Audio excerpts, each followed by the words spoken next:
queremos. Meu caro Mozart, presidente da Frente Dom Pedro II, meus caros amigos monarquistas, em nome do meu irmão, príncipe Dom Luís de Orleans Bragança, chefe da Casa Imperial, que eu digo essas palavras de encerramento desse encontro organizado pela Frente Dom Pedro II no Paraná. Em primeiro lugar, queria felicitar ao Mozart, aos organizadores, do alto nível desse encontro. Em segundo lugar, aos oradores, das brilhantes palestras que ouvimos nesta tarde, a última das quais do professor Laércio, que foi uma prova de erudição sobre a nossa história, sobre a evolução constitucional do Brasil, sobre a nossa primeira Constituição, que era uma Constituição que foi certamente a melhor da nossa história e uma das melhores do mundo. A tal ponto a Constituição é boa que a atual Constituição francesa de 1958, em grande parte, inspirou-se na Constituição Imperial do Brasil de 1824. Isso está nos estudos constitucionalistas, nas considerações constitucionalistas, os debates que houve antes quando foi elaborada essa Constituição em 1958 da França.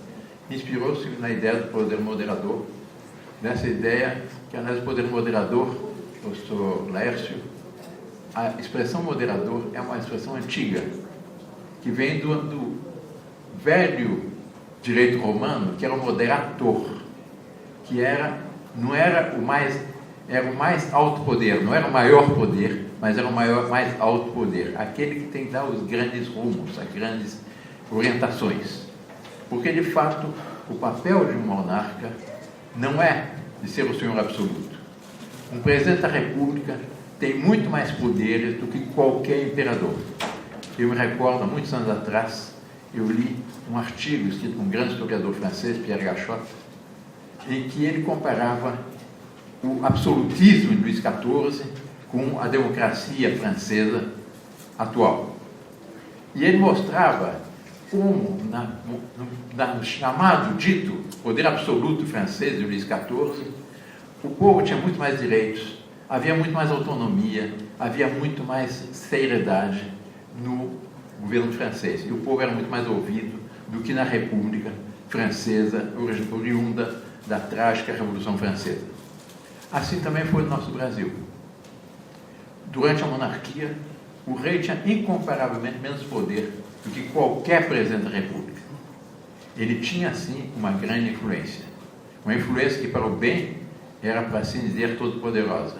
Para o mal, inócua. Essa foi a grande diferença. Mas o tema que me foi proposto é exatamente o Brasil que queremos. Para entrarmos nesse ponto, eu queria, antes, fazer algumas considerações. Eu vou tratar a questão não do ponto de vista do direito, do direito constitucional, mas de um ponto de vista que eu tomaria liberdade de dizer que é mais alto. Mas antes de entrar propriamente nisso, eu queria fazer algumas considerações sobre o Brasil atual, para compreendermos a realidade atual. E, num certo sentido, compreendermos a realidade do mundo atual. Nós estamos num período histórico muito interessante, porque nós vemos ao mesmo tempo a falência de todas as instituições. Ainda conversando com o comandante que fez da Marinha, que fez uma tão brilhante palestra sobre a Marinha, o papel extraordinário da nossa Marinha, ele chamava a atenção para esse ponto. Nós estamos vivendo uma verdadeira revolução cultural de origem marxista, de um teórico marxista, talvez o teórico marxista mais inteligente que houve, que é Gramsci, Antonio Gramsci, que é um italiano. Talvez o único marxista que é interessante ler-se, não para conhecer a verdade, mas conhecer o que o inimigo pensa nesse processo de destruição da nossa civilização ocidental e cristã que nós estamos assistindo. Porque, de fato, se nós formos analisar o que está acontecendo no Brasil, o que está acontecendo na França, o que está acontecendo na Itália e toda parte, a gente vê que há um denominador comum. É a destruição das nossas instituições de inspiração cristã. No Brasil é a mesma coisa. Mas, ao mesmo tempo, se sente um despertar, uma volta, um desejo de algo diferente. Eu tenho viajado pelo Brasil inteiro.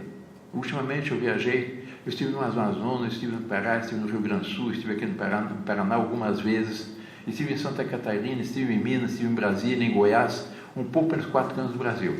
Inclusive estou chegando, a última viagem que eu fiz foi aos Estados Unidos, uma viagem rápida de alguns dias para participar de 3 eventos, um dos quais, não se surpreendam com isso, eu fui convidado para fazer uma conferência em Washington, comemorativa do bem-aventurado Carlos, último imperador do Império Austro-Húngaro. Em Washington, capital dos Estados Unidos da América do Norte, que hoje eles mesmos estão vendo a falência das próprias instituições. Eles estão à procura de algo novo. Na juventude, existem, por exemplo, não se surpreendam com isso também, na Universidade de Yale, que o professor citou há pouco, um movimento monárquico, chamado Carlos I, em que eles se reúnem para discutir quais foram os pontos, por que essa democracia baseada no sufrágio universal está falindo. E qual é a realidade que tem que ser, para onde deve se rumar para o futuro. Todas as senhoras e senhores sabem que a Universidade de Yale é certamente das mais famosas universidades dos Estados Unidos e do mundo. Lá existe um grupo monárquico. Agora, em Washington, havia um grande número comemorando dia 21 de outubro, que é a data da festa litúrgica do imperador Carlos, que foi o último imperador reinante no Império Austro-Húngaro, uma grande missa soleníssima numa das principais igrejas de Washington, com a igreja repleta, e uma missa em latim, com todo o esplendor das missas de antigamente. Não é uma missa clandestina, uma missa com todo o apoio da Arquidiocese de Washington, com o celebrante, o primeiro diácono, o segundo diácono, o canto gregoriano, com um esplendor simplesmente fabuloso. E depois, uma palestra para esse público. Essa palestra, nesse ano, me convidaram a mim. E os temas que eu tratei são políticos, alguns temas até politicamente incorretos, do ponto de vista da democracia liberal do sufrágio universal americano. E o pessoal gostou enormemente. Quer dizer, finalmente alguém diz o que nós pensamos. A mesma coisa está acontecendo no Brasil. Nessas viagens todas, eu tenho encontrado grupos de jovens que estão exatamente à procura de uma solução no Brasil. E são jovens que são monarquistas, que se reúnem, são católicos, que querem, inclusive do ponto de vista monárquico, querem uma monarquia verdadeira, que corresponda a boa no posse por Deus na criação, não utopias, que querem, do ponto de vista religioso, querem a restauração das antigas tradições, querem verdadeiramente aquilo que foi a glória da civilização cristã. Isso é em Manaus, é em Porto Alegre, é em Santa Catarina, é em Goiás, em Brasília, em absolutamente todos os lugares, sobretudo os jovens. Há algo de bom nascendo no mundo atual que, se eu fosse comunista, eu estaria seriamente preocupado. Mas muito seriamente preocupado. Por quê? Porque a juventude não suporta mais o atual estado de coisas. Aliás, o próprio Brasil. Eu começo com isso, fazendo uma pequena análise, um pequeno retrospecto disso. Nós tivemos agora, alguns dias atrás, o segundo turno das eleições. E qual o balanço que a gente pode fazer? Foi uma vitória da atual presidente, que faz questão de ser chamada presidenta, contra todas as regras do português? Não foi uma vitória, foi uma derrota estrondosa. Foi o que chama-se uma vitória de Pirro. Porque ela tinha absolutamente tudo. Se nós formos ver, a pequena diferença do 3% é mínima.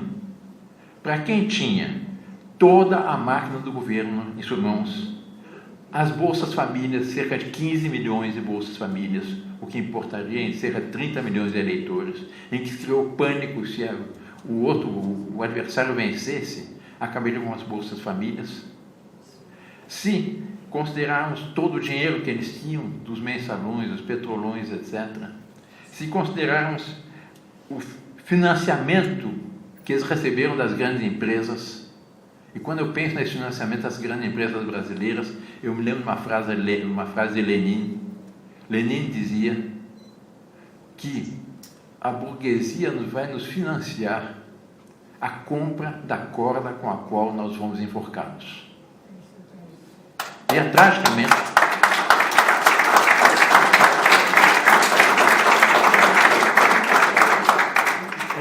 nós estamos assistindo. O partido que mais recebeu ajuda das grandes empresas foi o atual partido, o partido que está no governo. Considerar-se o fato de que foi proibido a verificação das urnas eletrônicas previamente e depois foi proibida a verificação dos resultados. Nunca um presidente da República subiu com tantas dúvidas sobre a sua legitimidade, nunca um presidente da República subiu com tanta oposição. E no próprio candidato da oposição, o voto não foi um partido, um voto pró-Aécio, foi um voto contra o PT. Essa é a realidade do Brasil atual. Quer dizer, o Brasil profundo, o Brasil autêntico, o Brasil cristão, o Brasil que é fundamentalmente conservador, está sumamente desgostoso com o atual regime. Todas as pesquisas de opinião mostram isso. Todas as pesquisas de opinião, eu tenho alguns dados impressionantes sobre as pesquisas de opinião. Eu procuro dar de memória aqui, mas, por exemplo, eu lembrei esse fato hoje no fim da conferência do comandante.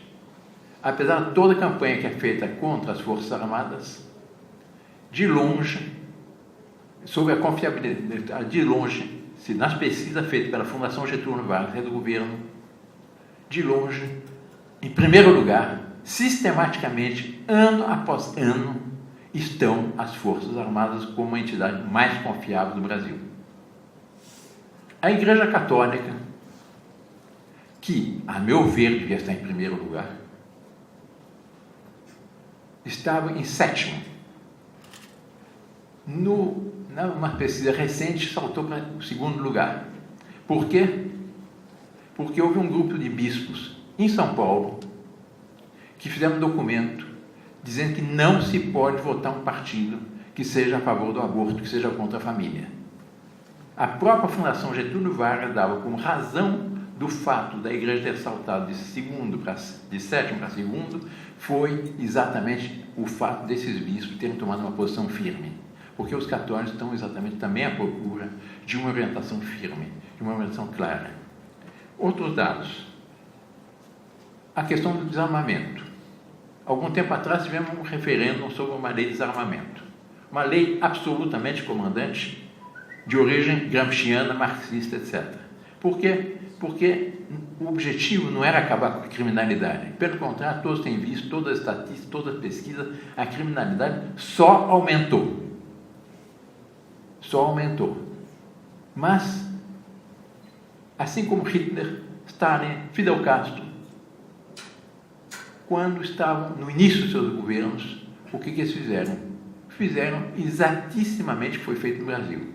Quer dizer, uma anistia para quem tem arma ilegal, armas ilegais, um recadastramento das armas, e uma vez que tinham mato da mina, resolveram confiscar as armas. Porque eles sabem que uma população desarmada é uma população submissa.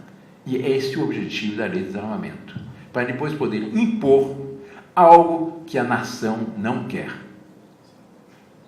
Fizeram um referendo, eles tinham tudo, tinham toda a máquina do governo, toda a grande mídia, tragicamente para nós católicos.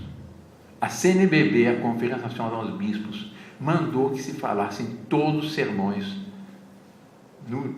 na véspera do desarmamento, a favor do desarmamento.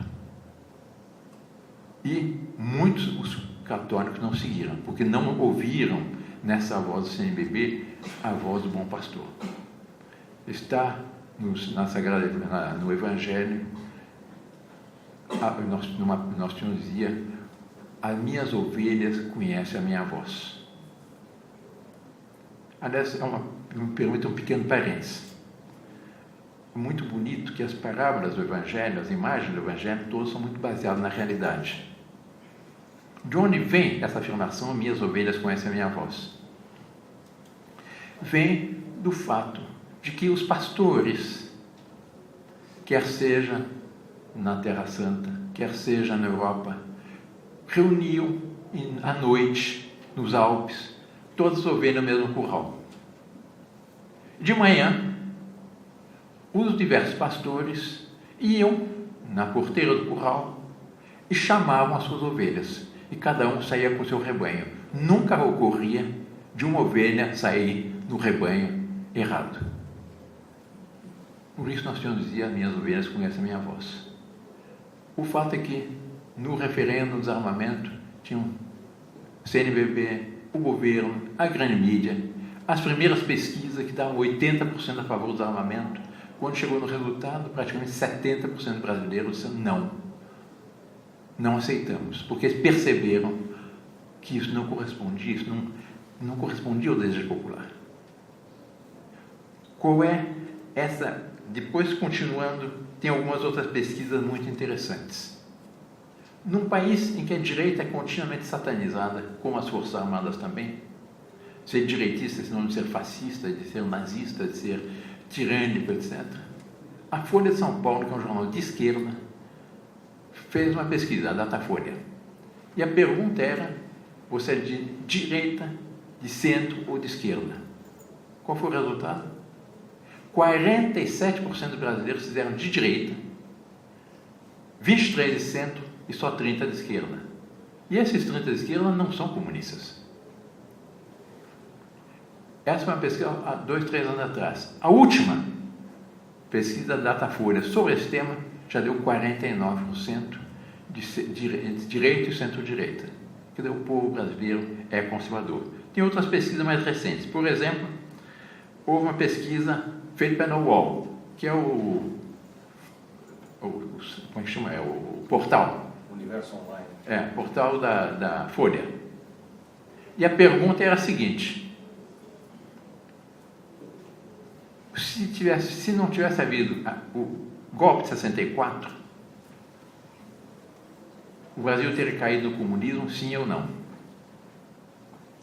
80% dos brasileiros, claro, pesquisa de internet não é, você pode dizer que 100% confiável, mas mostra uma tendência. 80% dos brasileiros responderam que o Brasil seria comunista se não fosse o golpe de 64.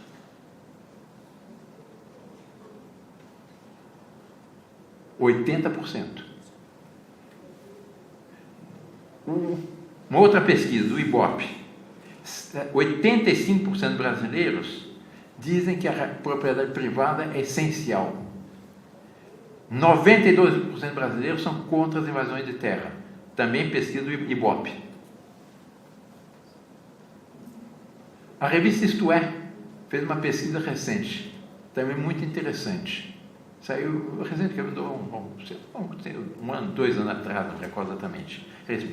Pesquisa que saiu como reportagem de capa. Surpresa! O povo brasileiro, a juventude brasileira é careta. A pesquisa feita pela Fundação Perseu Abramo, que é do PT, junto à juventude.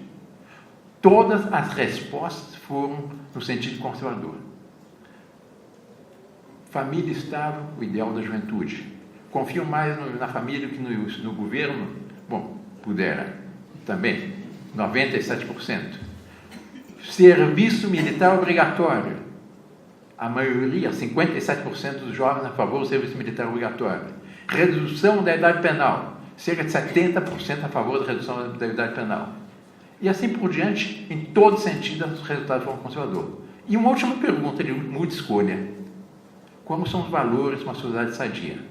Então dá uma série de hipóteses para responder.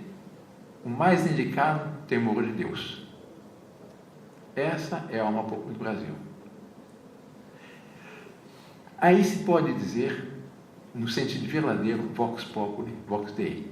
Se dizer simplesmente vox populi, vox dei, não é verdade. Porque se fosse vox populi, vox dei, a atual presidente seria a vox dei. Mais do que isso, pior do que isso, vox populi, vox dei, Hitler seria um grande homem, que acabou tendo 90% dos votos na Alemanha. Mas se pode dizer de outra forma. O professor Plínio Correia de Oliveira dizia de uma forma que para mim me pareceu essa sim é acertada. Vox populi Dei, vox Dei. Na voz de um povo fiel, na voz da parte sadia da população, o chefe de Estado tem a obrigação de conhecer a voz de Deus. Portanto, nós estamos num período em que exatamente o povo brasileiro está à procura de algo diferente. E não é só no Brasil, isso é na França. O governo francês nunca houve um governo mais desprestigiado quanto o governo francês, que impôs contra a vontade da imensa maioria do povo brasileiro, do povo francês, o que eles chamam de mariage pour tous. Quer dizer, equiparou por lei, não há nenhuma diferença entre o casamento entre homem e mulher, que é o natural das coisas, entre homem e homem, mulher e mulher, etc. Tem o mesmo direito, não há diferença por lei. Apesar da imensa maioria ser contra.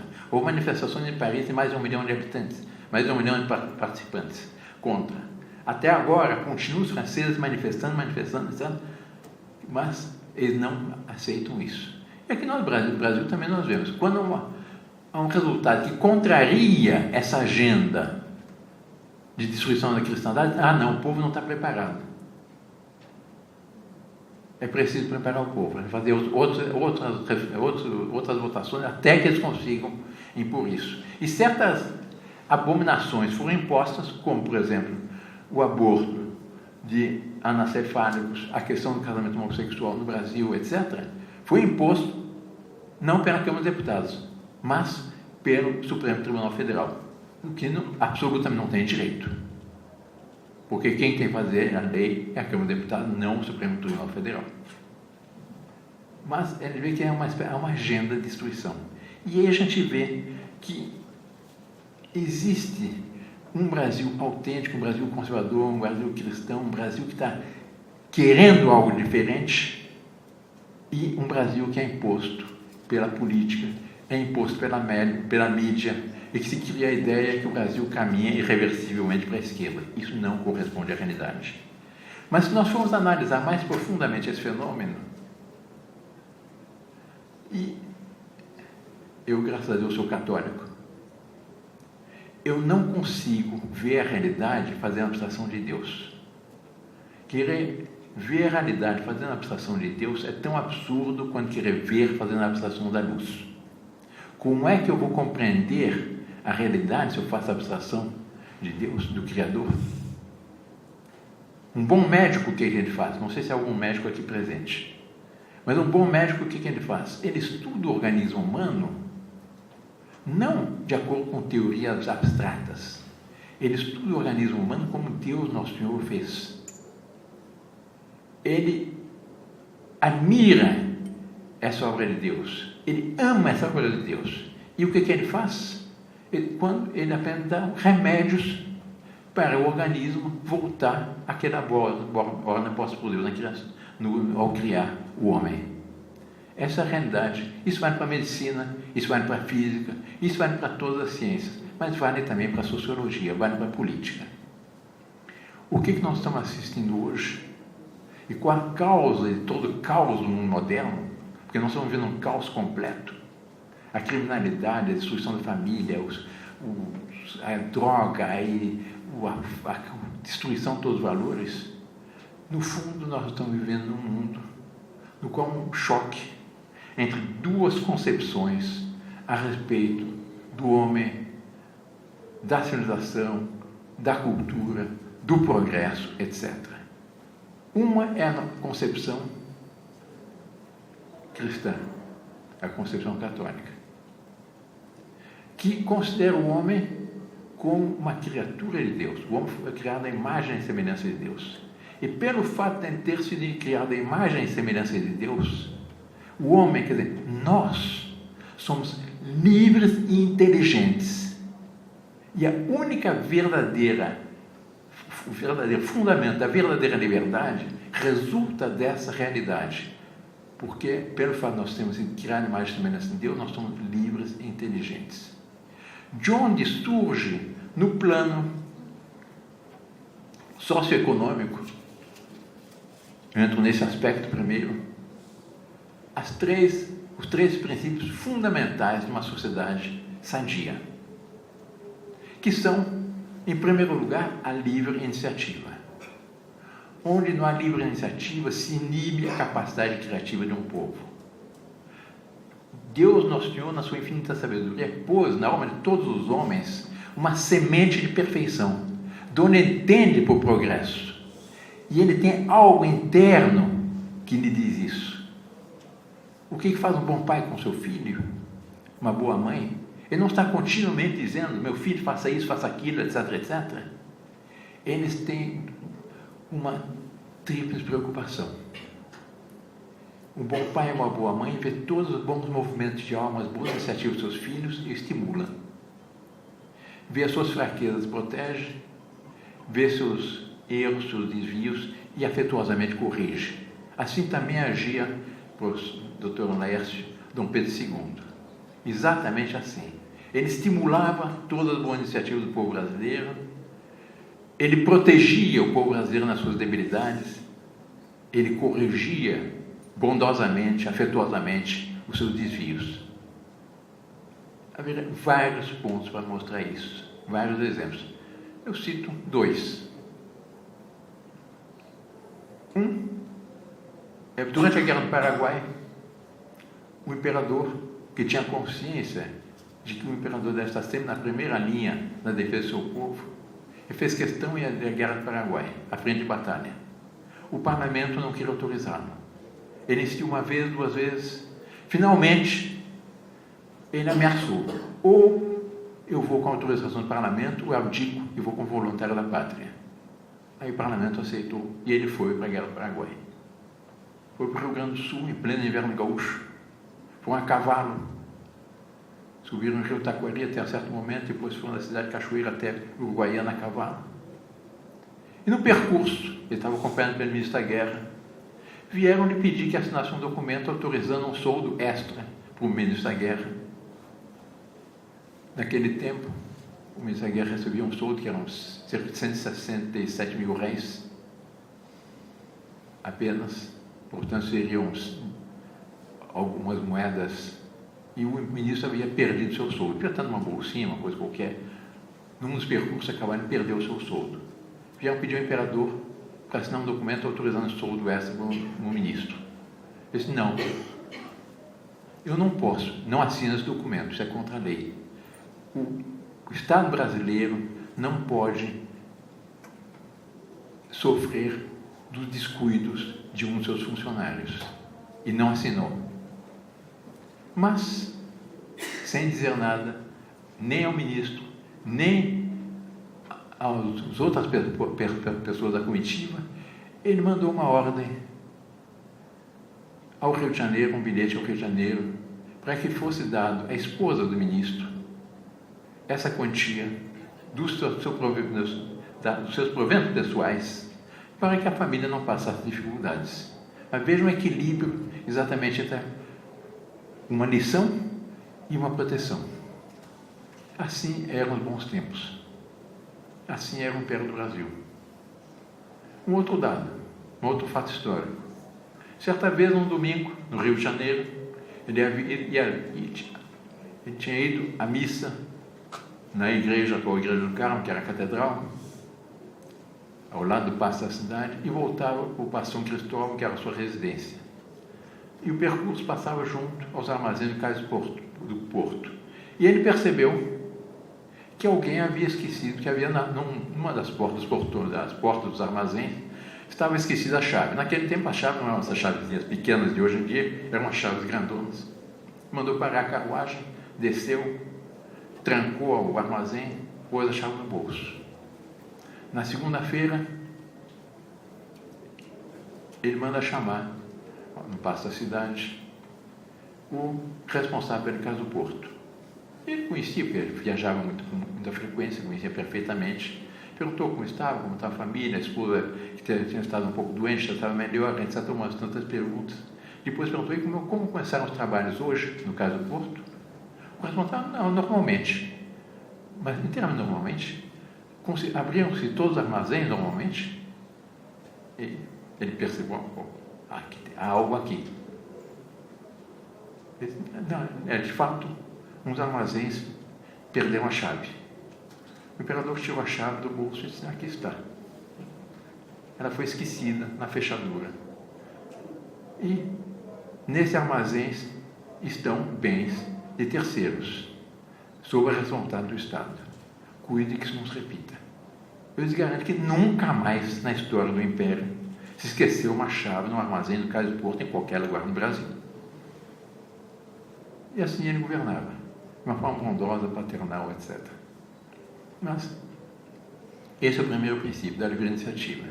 O segundo princípio é o princípio no ponto socioeconômico da propriedade privada. Segundo a doutrina católica, segundo o direito natural, a propriedade privada resulta exatamente nisso. Pelo fato de eu ser livre, inteligente, eu sou dono do fruto do meu trabalho. Ora, o que é a propriedade? A definição mais curta de propriedade está dada na encíclica de Leão XIII, Rerum Novarum. Trabalho acumulado. Eu trabalho o dia a dia o necessário ao meu sustento. Eu trabalho algo a mais que o necessário ao meu sustento. Dia após dia eu vou economizando esse algo a mais. Isso é meu. Isso é fruto do meu trabalho. A garantia da liberdade está na propriedade privada. E o terceiro princípio é o princípio de subsidiariedade, um princípio completamente esquecido hoje em dia. E que é um princípio que parte da seguinte de um fato, é de que a vitalidade de um povo vem exatamente de baixo para cima, porque existe essa semente de desejo de perfeição, de progresso, que todo homem tem. Não vem de cima para baixo. E o que é esse princípio? É o princípio segundo o qual um órgão superior só deve fazer o que o inferior não for capaz de realizar por si. Eu exemplifico. Na organização do Estado. No Brasil nós temos a base da sociedade, a família, a célula básica da sociedade. Acima está o governo municipal, o governo do Estado, o governo da União. Segundo esse princípio, o governo municipal só deveria fazer o que o conjunto das famílias que compõem esse município não foram capazes de realizar por si. Nesse conjunto, é claro, estão as associações de classe, estão os clubes esportivos, estão as academias literárias, estão esse conjunto, um pouco como aqui, nós temos representantes das várias entidades. Quanto menor o governo municipal, melhor. Acima disso, o governo do Estado só deveria fazer o que o conjunto das famílias e dos municípios não foram capazes de realizar por si.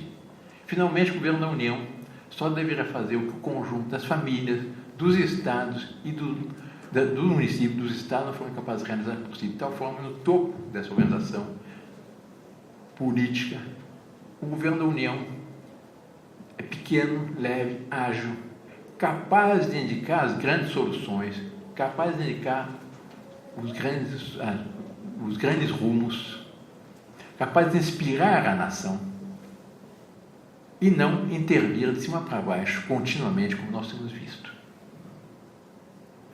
Do ponto de vista político, a monarquia é o regime que melhor corresponde também à boa posse por Deus na criação. Isso faz parte da ordem natural das coisas.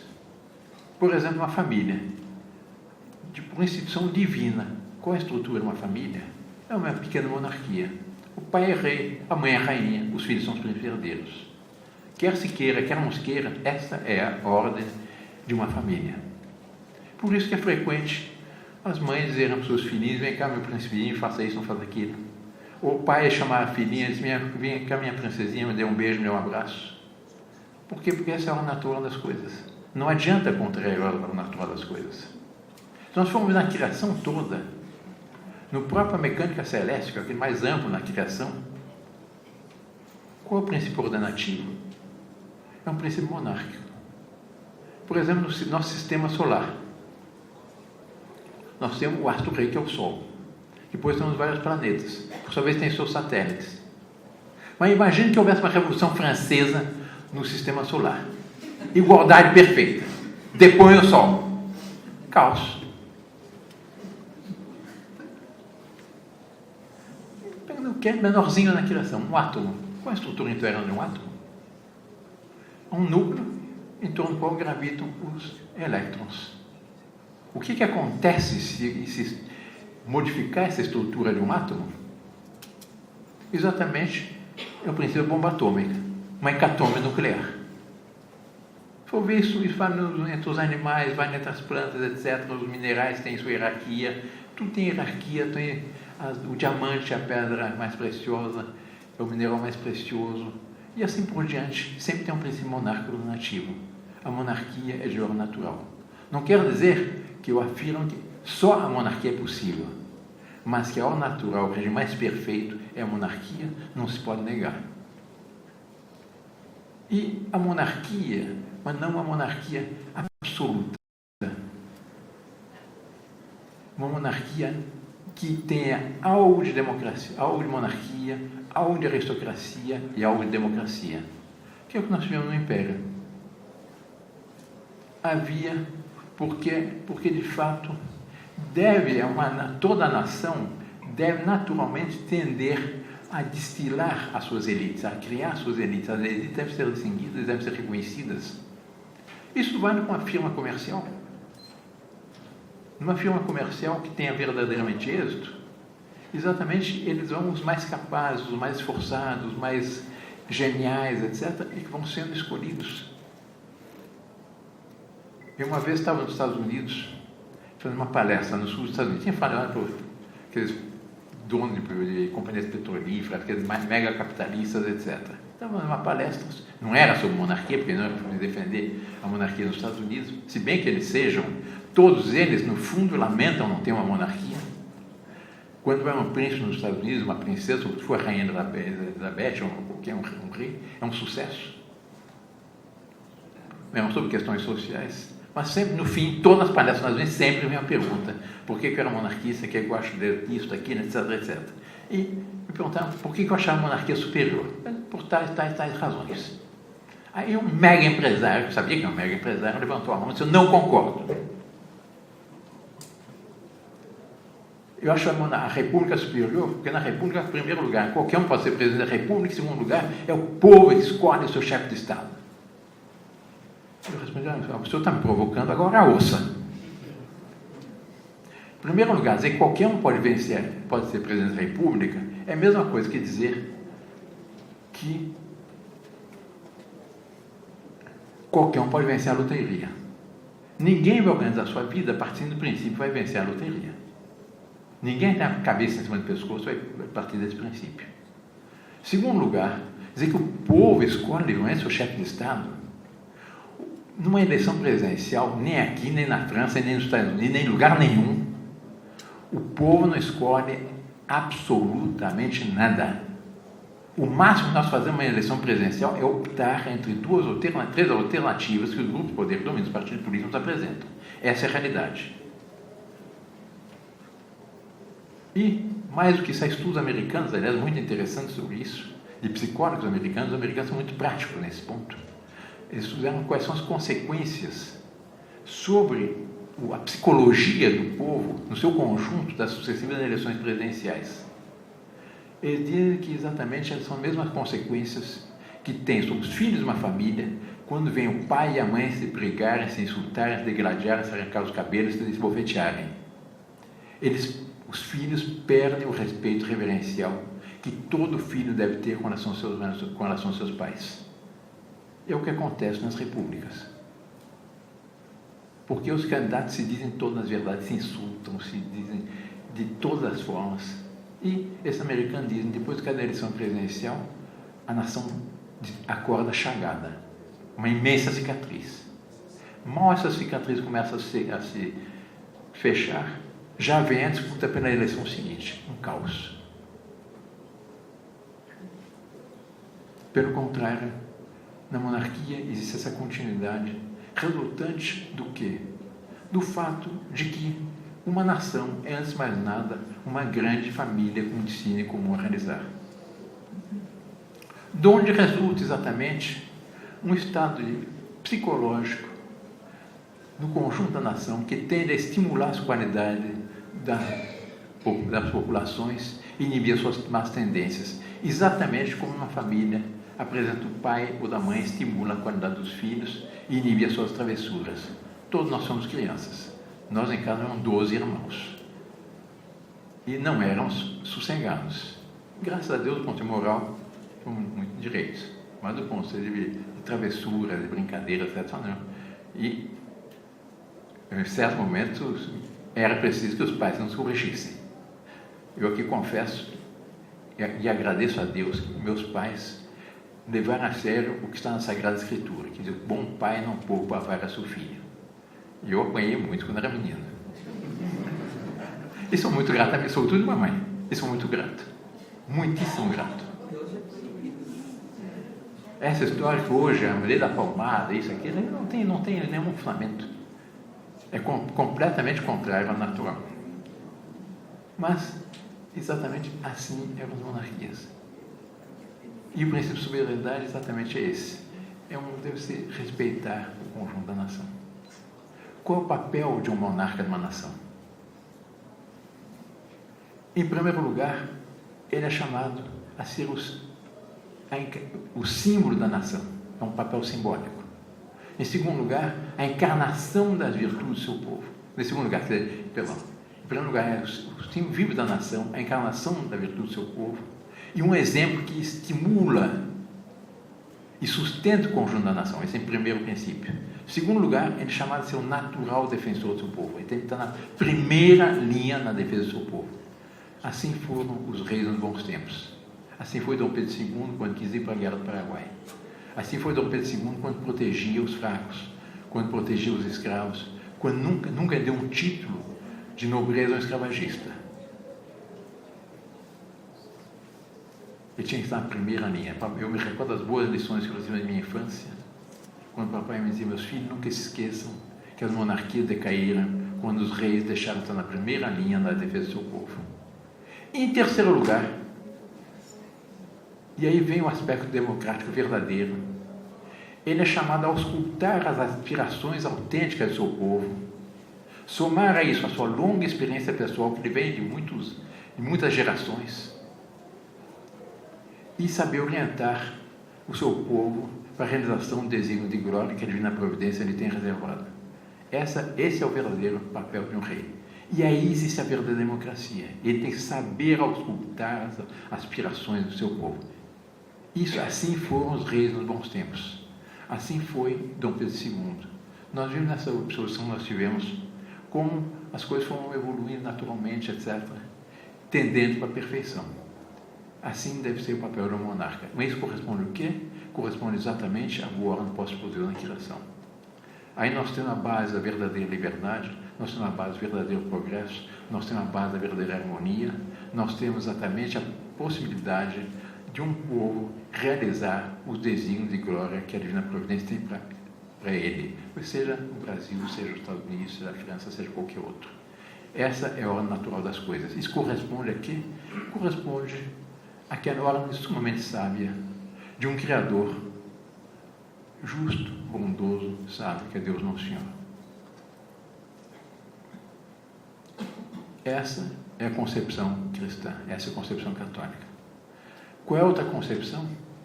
É a concepção que parte do princípio que deve-se abstrair de Deus. Deve-se organizar a vida como se Deus não existisse. Não se respeita o direito natural. Ora, o professor de direito sabe o que é o direito natural. Eu leio aqui uma definição que eu achei uma das definições mais simples. O direito natural é a que emana da própria natureza, independentemente da vontade do povo, do homem. Isso é de Cícero. Continua. Ele é invariável no espaço e no tempo, insuscetível de variação pelas opiniões individuais ou pela vontade do homem. Ele reflete a natureza como foi criada. Isso é de Aristóteles, do velho Aristóteles. É anterior e superior ao Estado, portanto conceptuado como de origem divina. Quais são os direitos naturais? Primeiro, o direito à vida. O direito à vida não é uma concessão do Estado. Foi Deus que me deu o direito à vida. Segundo lugar, é o direito a constituir família.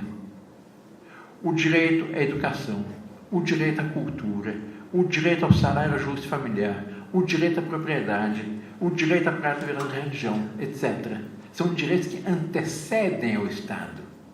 São direitos que resultam do fato de nós sermos homens, resultam da boa ordem posta por Deus na criação. Aí está a base da ordem, da liberdade, da cultura, do progresso, de tudo aquilo que de bom nós desejamos. Se abstrai disso, se abstrai de Deus, cai-se fatalmente na tendência do Estado de querer definir, ordenar, legislar sobre absolutamente tudo. Aqui nós temos vários advogados presentes. Um dos princípios básicos que nós aprendemos no curso de Direito, os primeiros princípios do velho direito latino é plurima lex pessima república. Quanto maior o número de leis, pior a coisa pública.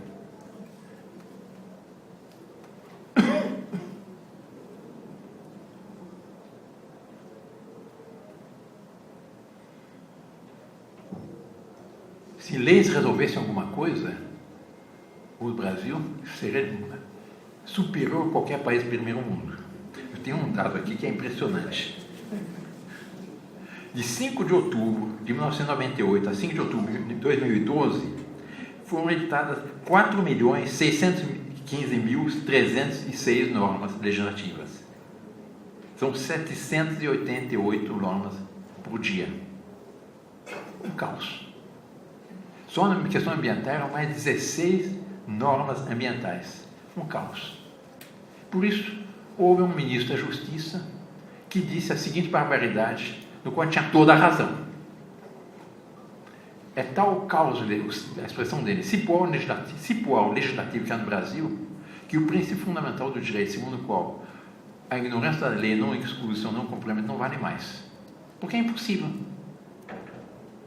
E qual é a consequência disso? É o Estado tirânico. O Estado que se julga no direito de legislar sobre absolutamente tudo. Se julga no direito de legislar como é que deve ser a família, independente da boa ordem posta por Deus. Se julga no direito de definir como é que deve ser a propriedade. Quer dizer, acho que a propriedade é uma concessão do Estado. Se julga no direito de definir se pode matar os velhos ou pode matar as crianças. Porque a partir do momento que se aceita o princípio do aborto, tem que aceitar o princípio da eutanásia também. É evidente, porque se o bebê é um trambolho, por que o velho não é? Essa é a realidade. Quer dizer, nós temos, se nós abstrairmos dessa boa ordem posta por Deus, cai-se forçosamente no Estado totalitário. No Estado que se julga no direito de legislar sobre absolutamente tudo. Nós caímos no socialismo, caímos no comunismo, caímos na tirania.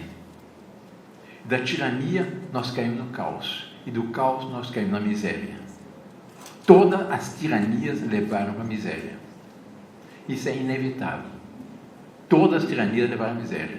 Assim foi o nazismo, assim foi o comunismo, assim está sendo no país bolivariano, assim está sendo na Venezuela, assim está sendo em todos os países que não respeitam essa boa ordem posta por Deus. Nós caímos nessa leitura negativa. O Papa Bento XVI disse uma frase que eu gostei muito, que ele diz assim, está na encíclica Deus Caritas Est. Ele diz o seguinte, que ele alertou não só para a ditadura do relativismo, mas ele alertou dizendo o seguinte, disse a textual dele, nós não necessitamos de um Estado que regulamente absolutamente tudo. Não necessitamos de um Estado que regulamente e controle a todas as coisas. É por isso que haja liberdade, uma santa liberdade dos filhos de Deus. E a liberdade é um princípio, um chefe de Estado, que é um chefe de Estado exemplar na América Latina, que foi o presidente Garcia Moreno do Equador, que era muito católico, e que ele tinha como lema de governo liberdade para tudo e para todos, menos malfeitores. Simples. Assim deve ser. E esse é o Brasil autêntico que nós desejamos. Quer dizer, nós queremos um Brasil que retome, como disse muito bem o professor Laércio, nós não queremos voltar para trás. Nós queremos apenas que o Brasil retome as vias da qual jamais devia ter sido desviado.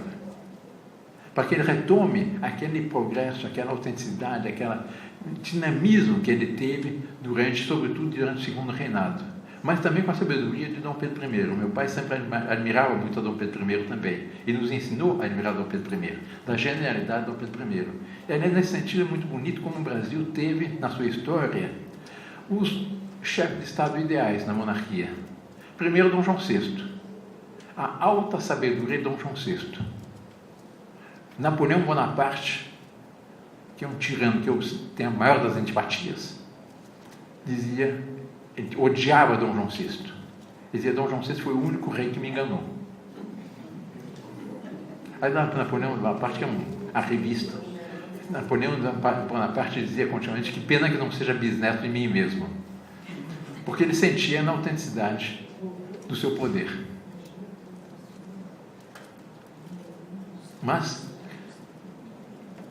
o Dom João VI, aqui chegando, deu-se conta de algo que já tinha sido de um grande político brasileiro, um deputado do Brasil, a partir de 1640 passou a ser o Estado do Brasil. E que tinha, porque há um outro dado sobre a nossa história que não se insiste suficientemente. A senhora e os senhores podem achar estranho o que eu vou afirmar. Nós nunca fomos colônia. Não há nenhum documento, nem no Arquivo Histórico Nacional no Rio de Janeiro, nem na Torre do Tom em Lisboa, anterior a 1822, que se refira ao Brasil como colônia. Era o Estado, a partir de 1640, era o Estado do Brasil. Nos primeiros tempos, era uma região que estava sendo civilizada. Até 1580. Depois caiu no período dos Filipes, do domínio da Espanha, no qual o dinamismo dos portugueses fez com que o Brasil crescesse 3 vezes. Quando nós voltamos a ser independentes, o Brasil era 3 vezes maior do que antes. Nós só ganhamos com isso. Aliás, com a sabedoria da colônia, da coroa portuguesa, quando negociou-se exatamente as novas fronteiras do Brasil, a Espanha renunciou a uma área imensa aqui na América Latina, que tudo que estava a oeste do Tratado de Tordesilhas, que é mais de 2/3 do atual território nacional, a troco do que das Filipinas, que era uma colônia, tinha sido espanhola, portuguesa. Portugal não reivindicava mais as Filipinas e a Espanha aceitou as atuais fronteiras brasileiras. Mas depois, em 1640, o Brasil passou a ser o Estado do Brasil. Depois o Brasil passou a ter deputados nas cortes em Portugal. As cortes eram o parlamento. Um desses deputados, que estava na Europa exatamente durante a Revolução Francesa, mas vendo toda a evolução, o caos resultante da Revolução Francesa, etc., e que foi um dos grandes responsáveis pela nossa independência, havia feito um estudo em que sugeria a formação de uma comunidade de nações de língua lusa, englobando Portugal, Algarve, o Brasil, Angola, Moçambique, o Timor, a Índia, a parte da China, etc. Todo mundo de língua lusa, uma comunidade semelhante ao que é a comunidade britânica hoje em dia, com capital no Rio de Janeiro. O capital no Brasil, primeiro foi Salvador, depois Rio de Janeiro. Esse deputado chama-se José Bonifácio Andrade Silva. Então João VI, já que chegando, deu-se conta de fato esse era o futuro do mundo luso. E o que explica a extraordinária obra de Dom João VI no Brasil. Dom João VI lançou todos os fundamentos da nossa nacionalidade. Euclides da Cunha, republicano, tem no seu livro Da Independência à República a seguinte afirmação: nunca na história do Brasil se sentiu a ação benéfica do governo central com tanta intensidade quanto no período de Dom João VI. Ele criou o Banco do Brasil, o Jardim Botânico, a Biblioteca Nacional, a Escola Naval Comandante, a Academia Militar. Todas as nossas instituições foram criadas em Dom João VI. O Banco do Brasil foi o primeiro banco da história de Portugal. E, ao partir, ainda deixou seu filho como regente e lhe deu um último conselho: meu filho, considere que o futuro não está na velha e cansada Europa. mais cedo ou mais tarde o Brasil será independente. Ele só voltou para Portugal, aliás, forçado pelas agitações todas que vinham em Portugal. Porque ele queria ficar no Brasil. A prova disso, e a prova que ele queria fazer do Brasil o centro, é que Napoleão foi derrotado em 1814. Ele só voltou para Portugal em 1814. Só voltou para Portugal em 1821, 7 anos depois, forçado pela situação de Portugal. E aí, quando ele partiu, eu disse: meu filho, mais cedo ou mais tarde o Brasil será independente. Põe as tuas está correndo a tua cabeça, antes que o aventureiro faça. E daí a diferença extraordinária entre o Brasil e os nossos vizinhos pan-americanos. Enquanto as independências deles resultaram de guerras fratricidas, a nossa teve algumas pequenas escaramuças, mas na realidade foi muito mais uma emancipação de um filho a conselho paterno do que uma guerra fratricida. E com isso nós garantimos a nossa unidade territorial, a nossa unidade política, a nossa unidade social e até a nossa unidade psicológica. Há uma consciência da unidade nacional no Brasil que não há em nenhum país do mundo. E é uma das grandes características do Brasil. Assim nasceu o Brasil. Depois nós foi o primeiro chefe de Estado, que foi rei de Portugal, Brasil, Algarves. Depois, o Império, nós tivemos Dom Pedro I, que teve toda a genialidade necessária para o início de um grande império como o Brasil. O Império da Regência foi um caos em regime monárquico, um caos republicano em regime monárquico. Depois, a partir de 1840, o segundo reinado. E aí se consolidou, aí o Brasil progrediu, o Brasil se estabeleceu, o Brasil explicitou as suas formas políticas. E tivemos 3 vezes, um detalhe que eu esqueci, me perdoe, vou voltar um pouquinho atrás. Eu vejo muitas senhoras, muitas moças aqui presentes. A atual presidente diz: não, é a primeira chefe de Estado mulher. Não é verdade. É a terceira. Exatamente. É a terceira. Se considerar a Dona Maria I, é a quarta. Assim, se considerar a Dona Maria I, sim. Que esteve aqui como Dona Maria I. Mandei uma nota. Mas depois a Dona e os dois fatos mais importantes do Império, se o senhor me permite, foram a independência, assinada por Dona Leopoldina como chefe de Estado. Exatamente, presidiu o Conselho. E a abolição. E depois a abolição. Porque as duas coisas se devem, isso a gente discutiu exatamente no último encontro, eu queria discutir isso aí, as duas coisas se devem a princesa Leopoldina e a princesa... Porque de fato... É impressionante. O que houve? Em 1822, quando veio a correspondência de Portugal, uma reunião do Conselho de Estado em que se decidiu na independência. E quem assinou a ata da reunião do Conselho de Estado em que se decidiu a independência foi exatamente Dona Leopoldina, no dia 2 de setembro de 1822. Depois, a segunda foi a Princesa Isabel, nas 3 regências, e na qual ela assinou a Lei Áurea, que libertou o que restava de escravidão, porque a maioria dos escravos já tinham sido libertos. E, aliás, nesse sentido, me permite lembrar um outro aspecto que os historiadores não deixam claro. A escravidão foi uma chaga social que havia nas 3 Américas. A escravidão foi uma chaga social que voltou a partir do Renascimento. Porque no fim da Idade Média,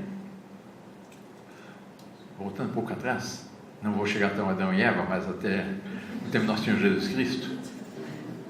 No tempo do nosso Senhor Jesus Cristo, 2/3 da população eram escravos, dos homens eram escravos. Foi a igreja que, pela caridade cristã, que paulatinamente, sem derramamento de sangue, com uma doçura, foi abolindo a escravidão. No fim da Idade Média, praticamente não havia escravos. Foi com o Renascimento, em que voltaram os valores do paganismo anterior, em que se pôs o homem no centro, não mais a Deus, e, portanto, se não se consideravam mais os próximos como filhos de Deus, que voltou a escravidão.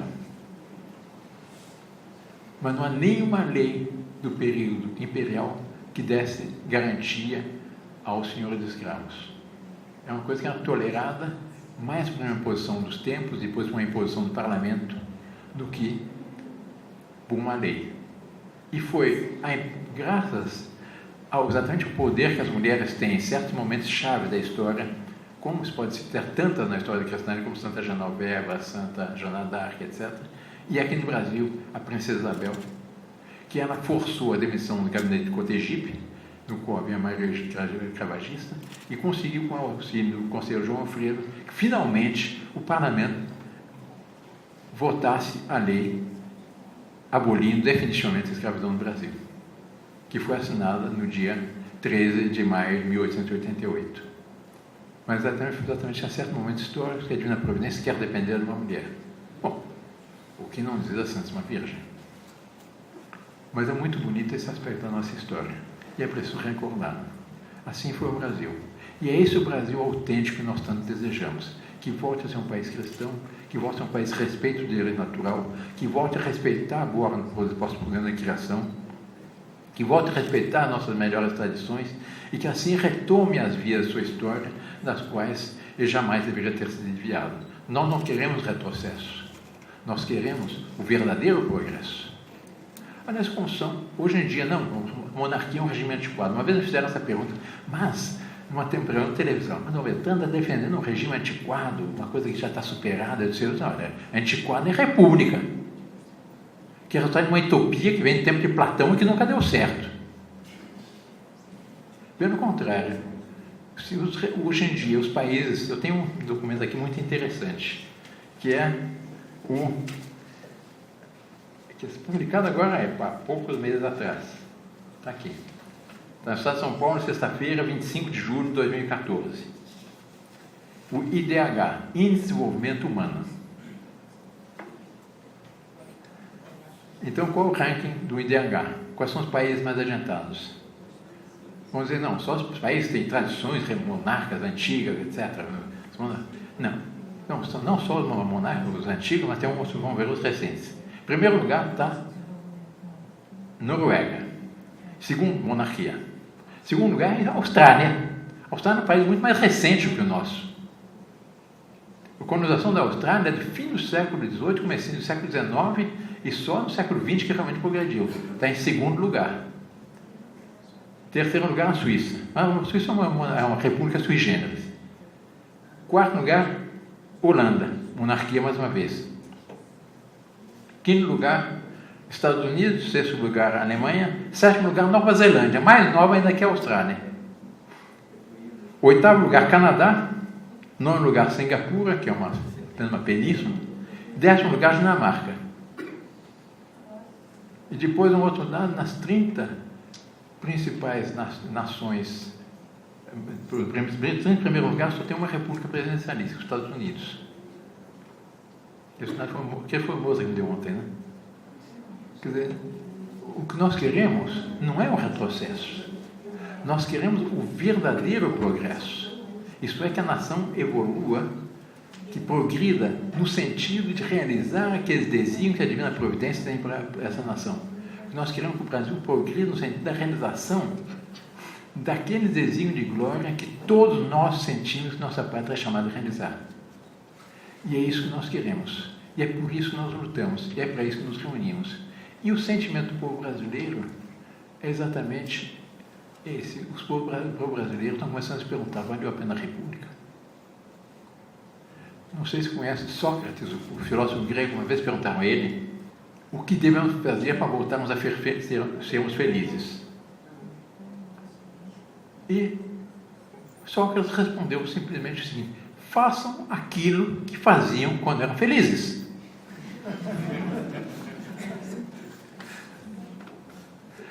E há um dado interessante também, que não é coisa nossa, mas também dessas pesquisas de internet. Como eu disse, as pesquisas de internet não correspondem exatamente à realidade, mas inegavelmente indicam uma tendência. O portal Terra fez, por ocasião do 20º aniversário do plebiscito de 93, portanto no ano passado, uma pesquisa por internet. Nós só tomamos conhecimento em São Paulo quando eles já tinham fechado a pesquisa, porque tal resultado estava dando. Uma pessoa conseguiu tirar do portal Terra. Está aqui o resultado da pesquisa. Qual é o resultado? Quando fecharam, a pesquisa começou de manhã, Logo que viram resultados, fecharam. Mas deu 6.140 votos para a monarquia, 220 para a república, 805 para o parlamentarismo e 310 para o presidencialismo. Quer dizer, se for somar, dá praticamente 80% para a monarquia. Isso por tal terra. Não tem intervenção nenhuma nossa. Nós só subimos quando já tinham tirado do ar. Mas um monarquista em São Paulo conseguiu pescar a pesquisa e conseguiu gravar. E está aqui, quem quiser ver, está à disposição de todos. Tem um pequeno resumo, que é um pequeno histórico, depois o que é cada proposta, etc., depois os resultados. Esse é o Brasil do futuro. Que nós vemos na falência total das atuais instituições. Nós vemos nesse ocaso sujo, poluído e caótico desse regime que não corresponde à boa ordem posta por Deus na criação. Nós estamos começando a ver os primeiros, nesse fundo desse ocaso, as primeiras luzes da aurora de algo diferente. As primeiras luzes de uma renovação. A primeira luz de uma retomada, para usar mais uma vez o respondo do professor Laércio, de uma retomada de uma via da qual nós nunca deveríamos ter nos afastado. É esse o Brasil que nos reúne, o que nós queremos. E esse é o Brasil que aqui nos reúne. E, portanto, peçamos a Deus, nosso Senhor, peçamos a Santíssima Virgem que nos abençoe, peçamos a Nossa Senhora Aparecida, que o Brasil volte a ser o que ele era chamado a ser, o que começou a realizar-se. Que assim possa realizar na nossa pátria aquilo que nós rezamos todo dia no Padre Nosso. Nós não rezamos venha a nossa vossa república. Ninguém reza no Padre Nosso, venha a nossa vossa república. Mas nós rezamos, venha a nosso vosso reino, seja feita a vossa vontade, assim na terra como no céu. Que se respeite a boa ordem posta por Deus na criação. Que se respeite os 10 mandamentos da lei de Deus.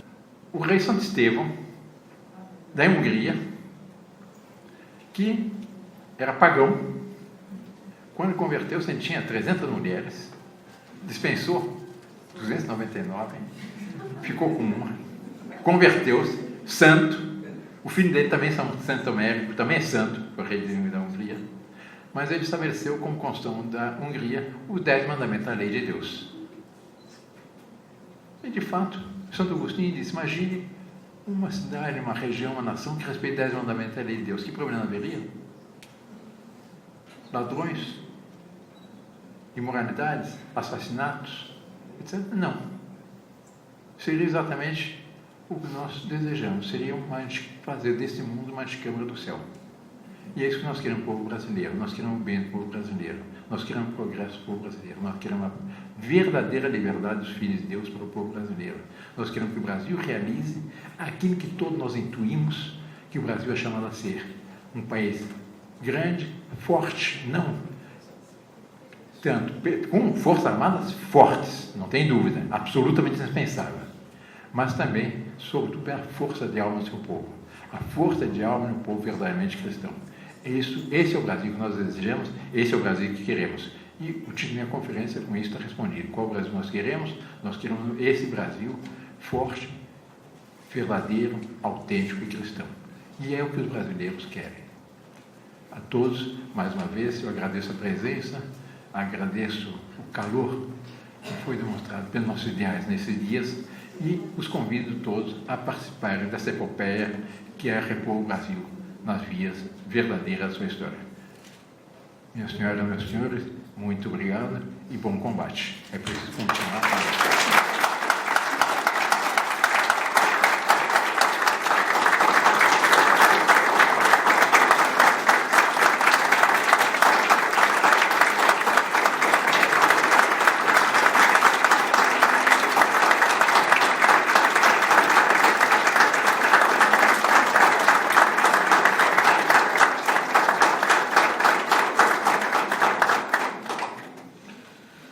Em nome da Frente Dom Pedro II e dos curitibanos e todos os monarquistas aqui presentes, queremos agradecer a presença do príncipe Dom Bertrand de Orleans e Bragança em nosso encontro e queremos então também agradecer, aproveitar e agradecer a todos os palestrantes e todas as pessoas que aqui contribuíram com o nosso evento.